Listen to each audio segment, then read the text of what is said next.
नमस्कार, मैं योगेश राणा। अभी उत्तराखंड कांग्रेस में एक के बाद एक 3 घटनाएं सामने आई है जो यह सवाल करने पर मजबूर कर रही है, क्या उत्तराखंड कांग्रेस में कोई टूट हो सकती है? फिर क्या उत्तराखंड कांग्रेस में असंतोष बढ़ रहा है? क्या उत्तराखंड कांग्रेस के प्रदेश अध्यक्ष कर्ण मेहरा पार्टी में बिगड़ रहे कुछ समीकरणों को संभाल पाएंगे?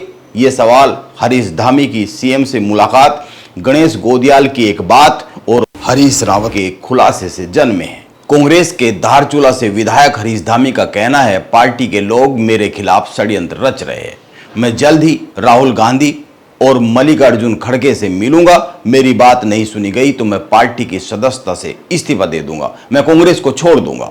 हरीश धामी ने यह बात उत्तराखंड विधानसभा के अभी गैरसैंण में हुए मानसून सत्र में बोलने का समय न मिलने के बाद गुस्से में कही। उन्होंने मीडिया से बातचीत में कहा, स्पीकर ने विपक्ष को 30 मिनट बोलने का समय दिया। इस 30 मिनट में से नेता प्रतिपक्ष यशपाल आर्य ने उनको बोलने के लिए 5 मिनट का भी समय नहीं दिया। हरीश धामी ने सीधे सीधे यशपाल आर्य का नाम तो नहीं लिया, लेकिन नेता प्रतिपक्ष तो यशपाल आर्य ही है। हरीश धामी ने कहा है, उनकी बात अगर नहीं सुनी जाती कांग्रेस में तो वो कांग्रेस को छोड़ देंगे। सत्ता पक्ष ने आधा घंटे का समय दिया, लेकिन विपक्ष ने 5 मिनट का समय भी देना उचित नहीं समझा। वो भी एक सीनियर विधायक को जो 3 बार जीत के आया, जिसने 2012 से लेकर 2022 तक डबल इंजन की प्रचंड सरकार की लहर को अपनी विधानसभा में नहीं आने दिया। 163 मेरी ग्राम पंचायतें हैं, मैं उनकी एक एक पीड़ा यहां पे रखना चाहता हूं। मैं इन तमाम पहाड़ की आवाज को, पहाड़ की पीड़ा को, आपदा के मामले से सरकार को अवगत कराना चाहता था, लेकिन दुर्भाग्य सत्ता पक्ष ने आधे घंटे दिया और विपक्ष ने 5 मिनट देना उचित नहीं समझा। तो निश्चित तौर पे आज इस पहाड़ के लोगों के साथ छलावा हुआ है दोनों दलों की। हरीश धामी विपक्ष पर यह गंभीर आरोप लगाने के बाद मुख्यमंत्री पुष्कर सिंह धामी को अपनी पीड़ा बताने पहुंचे। उन्होंने मुख्यमंत्री धामी से कहा, उनको सदन में बोलने का समय नहीं दिया गया। उनका क्षेत्र आपदा से प्रभावित है। आपदा जैसे महत्वपूर्ण विषय पर उन्हीं की पार्टी के सदस्यों ने उन्हें बोलने का अवसर नहीं दिया। हरीश धामी कांग्रेस पार्टी के सदस्यों को कटघरे में खड़ा कर रहे हैं। मुख्यमंत्री धामी ने कांग्रेस के विधायक हरीश धामी को उनकी पीड़ा के समाधान का आश्वासन दिया। सीएम ने तुरंत प्रमुख सचिव आर.के. सुधांशु और सचिव आपदा प्रबंधन विनोद कुमार सुमन को निर्देश दिया कि पिथौरागढ़ के जिलाधिकारी के साथ बैठकर कांग्रेस के विधायक की समस्याओं का समाधान किया जाए। इस घटना से 2 काम हो गए।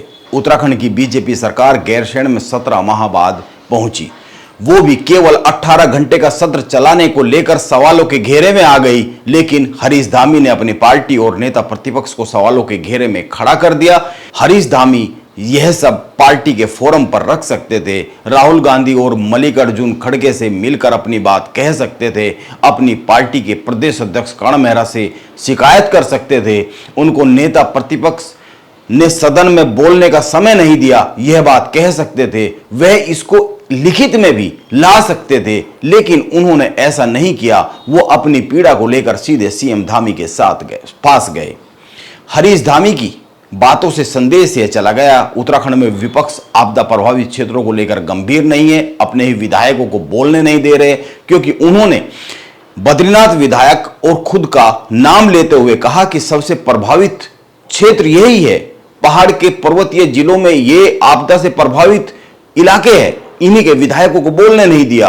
विपक्ष को सदन में जितना समय मिला उसका सदुपयोग नहीं किया गया, यह संदेश भी चला गया। कहां तो सरकार सवालों के घेरे में थी और कहां एकदम से विपक्ष सवालों के घेरे में आ गया। आइए दूसरी घटना की बात करते हैं। अभी देहरादून में कांग्रेस ने ईडी और सीबीआई के खिलाफ प्रदर्शन किया। इस मौके पर उत्तराखंड कांग्रेस के पूर्व अध्यक्ष गणेश गोदियाल ने एक बहुत ही बड़ी बात कही। उन्होंने कहा, अब तो बीजेपी ने एक तरीका यह भी ढूंढ लिया है, जो बीजेपी में आ नहीं सकता है तो वह ठीक है, कांग्रेस में ही रहे और कांग्रेस में ही रहकर बीजेपी का काम करे। और अब तो एक नया तरीका भी इन्होंने ढूंढ लिया है कि भाई जो बीजेपी में आ सकता है आ जाए, लेकिन अगर फिर भी कोई दिक्कत है तो कांग्रेस में रहकर बीजेपी का काम करे। कार्यकर्ताओं को ये भी बातें देखनी होंगी, कार्यकर्ताओं को, और कांग्रेस के हाईकमान को भी देखनी होगी इस तरह का काम कौन करते हैं। मेरे प्यारे साथियों, आज कांग्रेस का संगठन हम सब के खून और पसीने से बना हुआ संगठन है। और एक खून और पसीने के संगठन को अगर कोई अपने हित में अगर तहस नहस करना चाहता हो तो ये कांग्रेस का कार्यकर्ता कदापि नहीं होने देगा। गणेश गोदियाल बहुत ही गंभीर बात कह रहे हैं। वो कह रहे हैं बीजेपी ने यह तरीका ढूंढ लिया है, यानी बीजेपी ऐसा कर रही है क्योंकि वो कह रहे तरीका ढूंढ लिया है तो इसका मतलब यह तरीका लागू हो चुका है। कोई ऐसा है जो कांग्रेस में रहकर बीजेपी के लिए काम कर रहा है, कोई ऐसा है जो भीतरघात रहकर पार्टी में ही कर रहा है। अब सवाल यह उठता है कांग्रेस में बीजेपी का एजेंट आखिर कौन है। आप तीन बातों पर गौर कीजिए। एक, गैरसैंण के मानसून सत्र में 500 सवालों में से केवल 109 सवालों के ही जवाब दिए जा सके। 3 दिवसीय मानसून सत्र में सदन की कार्यवाही केवल 18 घंटे 9 मिनट ही चली। जितने घंटे सदन की कार्यवाही चली उससे ज्यादा घंटे तो काम हमारे देश के प्रधानमंत्री नरेंद्र मोदी एक दिन में ही करते हैं।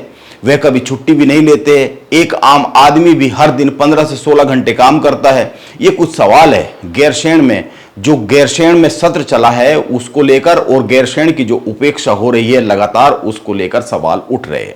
लेकिन इन सवालों के बीच में हरीश रावत ने एक खबर बना दी। हरीश रावत ने कहा अगर कांग्रेस के नेता राह में रोड़ा न बनते तो गैरसैंण स्थायी राजधानी उस वक्त ही बन गया होता जब वो राज्य में मुख्यमंत्री थे, यानी कांग्रेस की सरकार थी। हरीश रावत ने यह कमाल की खबर मीडिया को दे दी ऐसे वक्त में जब गैरसैंण पर उत्तराखंड की मौजूदा धामी सरकार 3 दिन के सत्र पर सवालों के घेरे में फंसी हुई है। वहां पर सुविधाएं नहीं है। पिछले लंबे समय से ग्रीष्मकालीन राजधानी घोषित होने के बाद भी गैरसैंण में कुछ नहीं हो रहा है। जब मुख्यमंत्री को यह कहना पड़ रहा है कि गैरसैंण में 10 दिन का सत्र आयोजित कर सारे सवालों के जवाब दिए जाएंगे, उस वक्त हरीश रावत यह कह रहे हैं कांग्रेस के नेता गैरसैंण पर बटे हुए हैं। यानी जिन सवालों पर बीजेपी घेरे में आती हुई दिख रही थी उन सवालों की हवा हरीश रावत और हरीश धामी ने एक ही झटके में निकाल दी और सवालों के घेरे में यह आ गया बीजेपी के बजाय उत्तराखंड कांग्रेस में कुछ भी ठीक नहीं चल रहा है। उत्तराखंड कांग्रेस में जो खेमेबाजी है वो खत्म नहीं हो रही है। यहां पर अपनी अपनी ढपली, अपना अपना राग पहले भी चलता था और अभी भी चल ही रहा है। आप सोचिए अगर हरीश धामी को सदन में बोलने का मौका नेता प्रतिपक्ष ने नहीं दिया तो वो इस विषय को पार्टी फोरम पर रख सकते थे, लेकिन उन्होंने मुख्यमंत्री पुष्कर सिंह धामी के सामने जाकर पीड़ा को व्यक्त करना ज्यादा जरूरी समझा। यानी संदेश यह गया कांग्रेस के विधायकों की सीएम धामी अधिक सुनते हैं, कांग्रेस के लीडर, कांग्रेस का फोरम, कांग्रेस के नेतृत्व नहीं सुनता है। ऐसे हालात में कांग्रेस के प्रदेश अध्यक्ष कर्ण मेहरा बीजेपी को केदारनाथ में कड़ी टक्कर देने का सपना देख रहे, निकाय चुनाव में कमाल करने का सपना देख रहे। ईश्वर कर्ण मेहरा के सपने की रक्षा करे, हम तो यही कह सकते हैं। मैं ये बात इसलिए कह रहा हूं क्योंकि हरीश रावत ने कहा है हरीश धामी को समय दिया जाना चाहिए था। मुझे इस बात का गर्व है कि हमारे पास हरीश धामी जैसे संघर्ष करने वाले विधायक भी है। नमस्कार, मैं योगेश राणा।